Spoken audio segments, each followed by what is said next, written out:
Pink hated her own debut album. Can't Take Me Home had gone double platinum, but she couldn't stand a second of it. She'd been marketed as a white R&B singer, a budget Destiny's Child slot the label had built to order, and she wanted out. So she stole a phone number out of her makeup artist's address book, left a 10-minute voicemail threatening to stalk a washed-up alt-rock frontwoman whose band had broken up 6 years earlier, then moved into that woman's house to make a pop-rock confessional record her own record label refused to release. It sold 12 million copies. By the time the dust settled, the version of Pink the industry had built didn't exist anymore. And the one we still know today walked out of Linda Perry's living room with 12 million records in her back pocket and a whole lot of control over her career. This is the story of Missundaztood.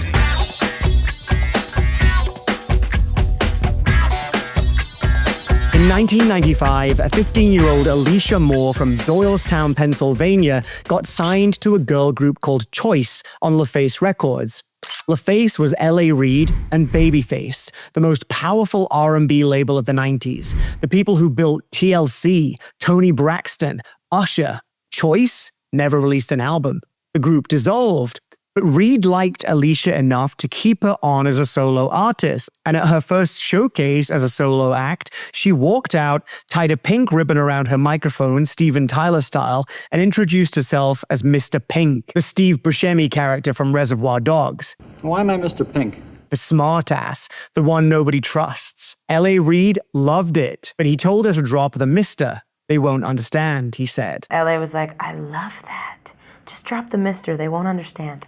I was like, all right, I hate Alicia anyway. So, right there at the very start, the version of Pink the world was about to meet was already an edit. Her own self-representation, the Reservoir Dogs reference, the joke, the ribbon, got smoothed into something more marketable. Drop the Mr., keep the color. What came next was Can't Take Me Home, released April 2000, produced primarily by Babyface and Daryl Simmons with Tricky Stewart and Candy Burris in the room. It was an R&B record. It was a good R&B record. There you go. Most Girls, You Make Me Sick, all hit the top 40, and the album went double platinum in the US. By any reasonable industry measure, it worked. But here's what Reid saw and what Pink saw. And the gap between those two things is where this whole story lives. Reid saw a successful young R&B singer who fit cleanly into LaFace's roster. Someone who could sit on a shelf next to TLC and Toni Braxton and slowly grow into a long career. And the reviews backed him up. Critics kept comparing Can't Take Me Home to Destiny's Child, to TLC. The framing in the press was almost identical across outlets. White girl, R&B sound, kind of like that other group, but Pink saw a cage. And by 2001, the cage was eating her alive. Pink was 21 years old. She'd been a working professional musician since she was 15. Punk bands at 13, a girl group at 15, a debut album at 20 that she watched promote itself while she sat in a hotel room and didn't recognize the person on the cover. Just very surreal to me. I always felt like I was on the outside looking in. The album wasn't just a wrong fit. It was making her disappear. She'd grown up listening to Bob Dylan and Billy Joel and Patsy Cline because of her dad, Aretha and Mary J. Blige because of her mom, Guns N' Roses and Four Non Blondes because of her older brother. She'd sung in punk bands at 13 wearing kilts and combat boots and green hair. She sang gospel in the church choir. The whole point of Alicia Moore before LaFace got hold of her was that she contained multitudes. Can't Take Me Home only had room for one of them. And the artist she kept circling back to, the one whose record she'd loved so much as a kid, wasn't a pop star at all. Her name was Linda Perry, and Pink was about to find her phone number. Who is Pink? In early 2001, Pink was at a photo shoot for Teen magazine. Between setups, bored, she picked up her makeup artist's address book and started flipping through it. I'm sneaking through my makeup artist book. I'm glad my makeup artist isn't here right now. She'd be hiding her stuff. She found Linda Perry's phone number. Linda Perry, in 2001, was not a producer. She was not a songwriter for hire. She was the former lead singer of Four Non Blondes, a San Francisco band that had released one album in 1992, Bigger, Better, Faster, More, sold 7 million copies on the back of one massive single called What's Up, and then dissolved. Linda had left the band at the height of its success because she hated being in it. She put out one solo album in 1996 called In Flight that her label barely promoted because they were so mad that she wouldn't tour as Four Non Blondes. By 2001, she was 35 years old, living in Los Angeles, mostly out of the music industry, and had just bought her first piece of recording equipment, a Korg Triton synthesizer and an Akai MPC sampler, because she was curious how modern pop records were being made.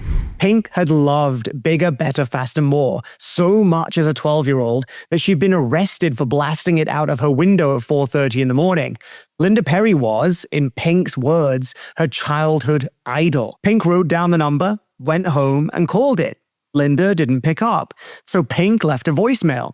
And I found her number, and I was like, this is too weird. I have to call her. I don't know what I'm going to say. I don't even know what I want. I just want to tell her I love her. So I called her up, and I left her this 10-minute long message. I have a tendency to ramble, in case you can't tell. And I told her, I love you. I got arrested for you. You owe me. I'm not a diva.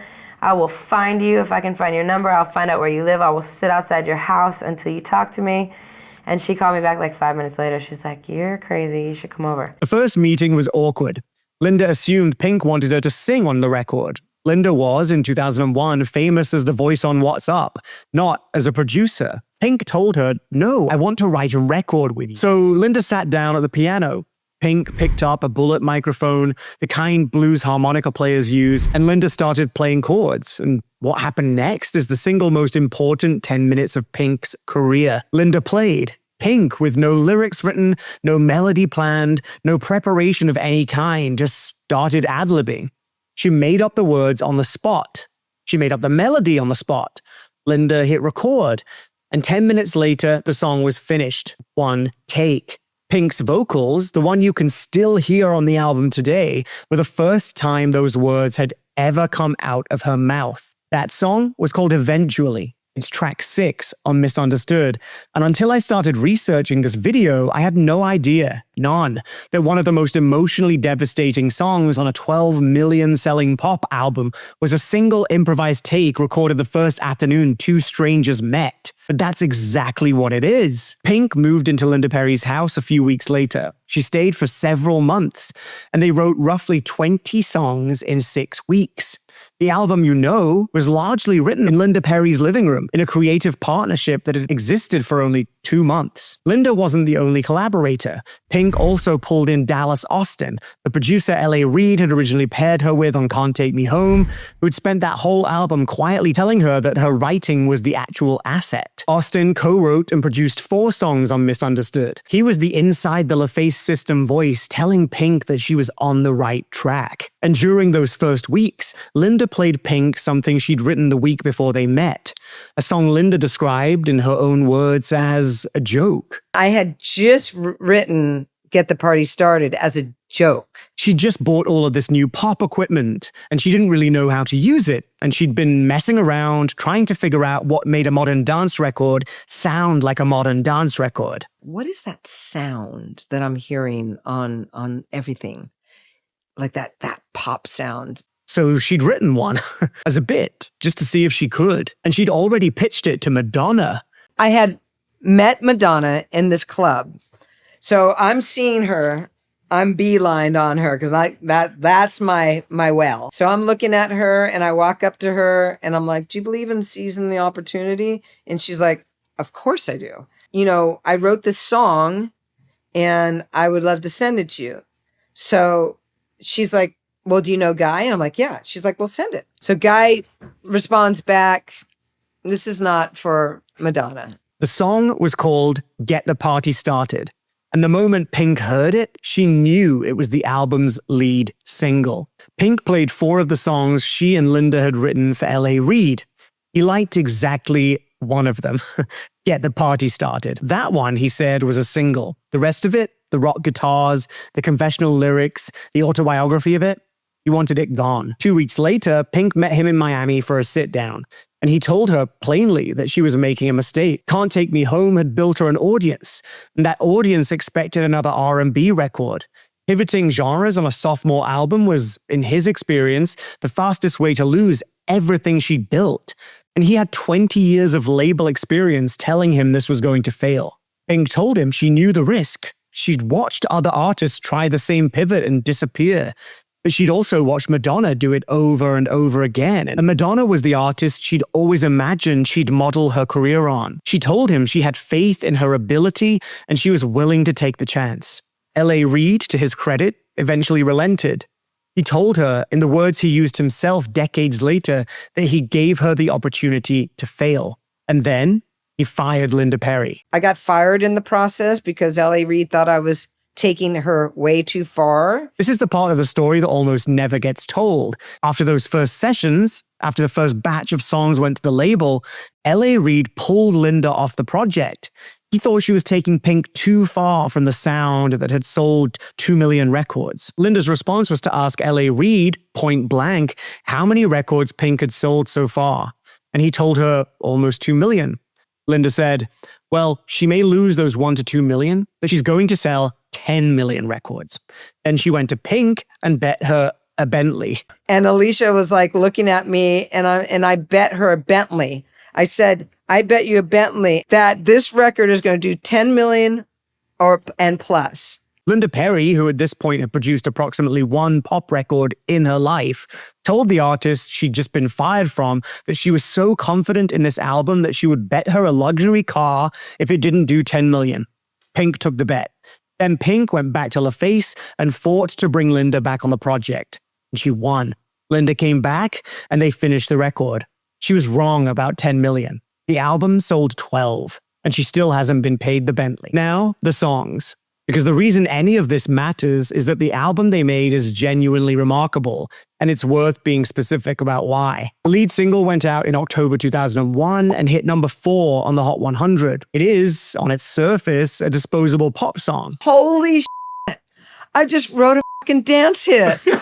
I'm like blown away by how brilliant I am in my stupidity. So the biggest pop hit of late 2001 was the song Madonna's People Thought Wasn't Good Enough for Madonna. Linda's vocal production on it is also, by 2001 standards, remarkably restrained. There's no auto-tune, there's no overdubbing. It's Pink, a beat, a bass line, and about 16 tracks total in an era when pop records routinely used 120. And here's the thing the rock pivot framing gets wrong. Because every contemporary review and every retrospective since has called this a rock album, and it really isn't. Pink's vocal is still doing what it was doing on Can't Take Me Home, the rhythmic phrasing, the melismatic runs, the staccato delivery on the hook of Get the Party Started.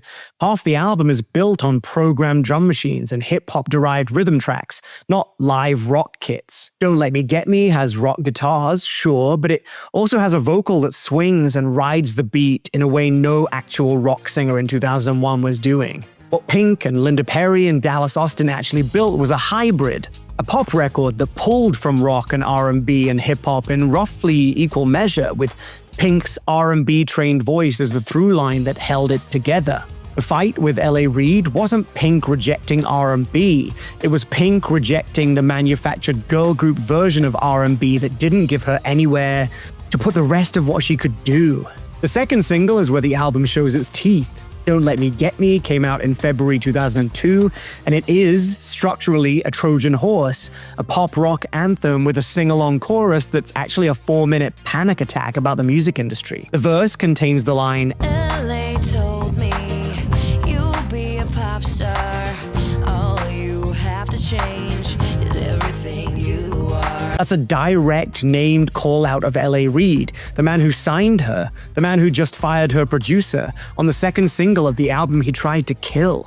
The next line is tired of being compared to damn Britney Spears.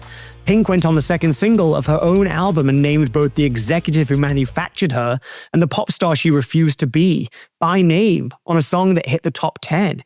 Just Like a Pill came in June and hit number 8, a breakup song that uses prescription drugs as a metaphor for an unhealthy relationship, which is, depending on how you read it, also a song about getting clean from the music industry that built her.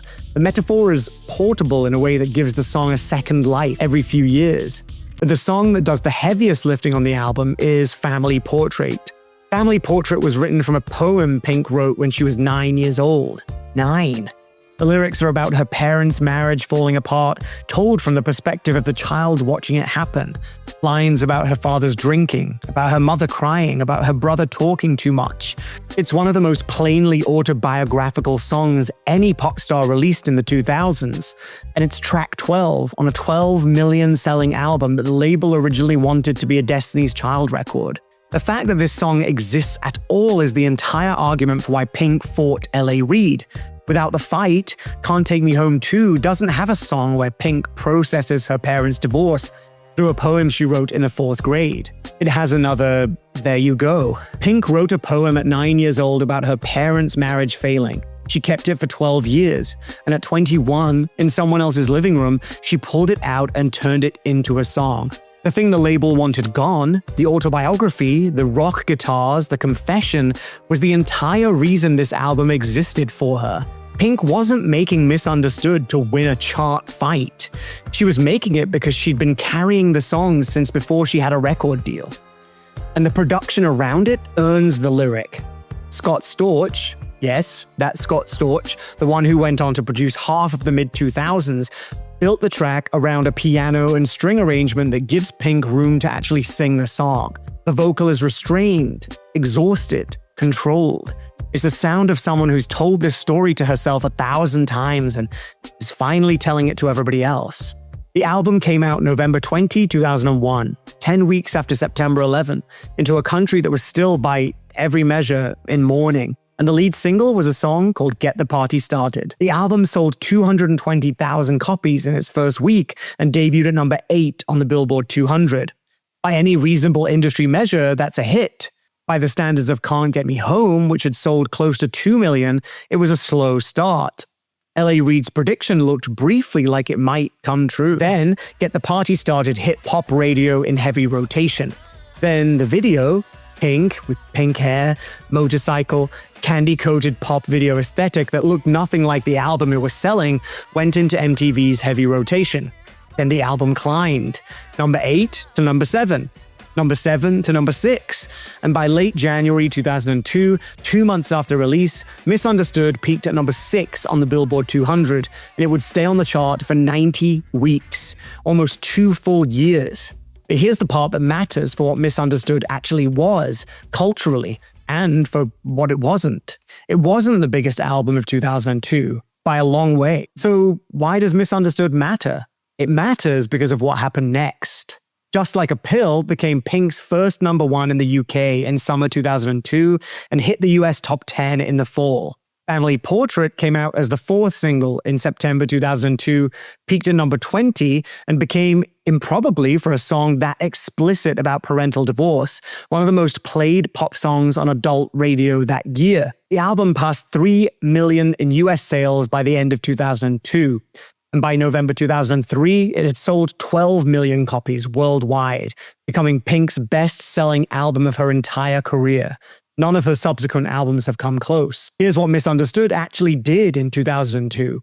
It established Pink as an artist whose albums were worth paying attention to, whose singles had legs, whose voice and persona translated to live performance in a way that almost none of her competitors could match. It set up Try This in 2003, I'm Not Dead in 2006, Funhouse in 2008. It set up the residencies, it set up the Cirque du Soleil level touring production, it set up the fact that in 2026, Pink is still selling out stadiums on the strength of an album cycle that started 25 years ago. And it did one more thing that nobody outside the industry talks about, but that mattered enormously inside it. It made Linda Perry one of the most in-demand producers in pop. Within a year of Missundaztood, Christina Aguilera came knocking, directly because of this album. She told her label she wanted what Pink had: real songs, autobiography, room to be more than the version of herself the industry had built. Stripped, released in October 2002, is the direct descendant of Missundaztood, by the same producer with the same intent. Linda went on to write and produce for Gwen Stefani, for Alicia Keys, for Courtney Love. The career we now think of as Linda Perry hitmaker, that career started on Pink's couch. Here's the thing about Missundaztood that only becomes obvious with 25 years of distance.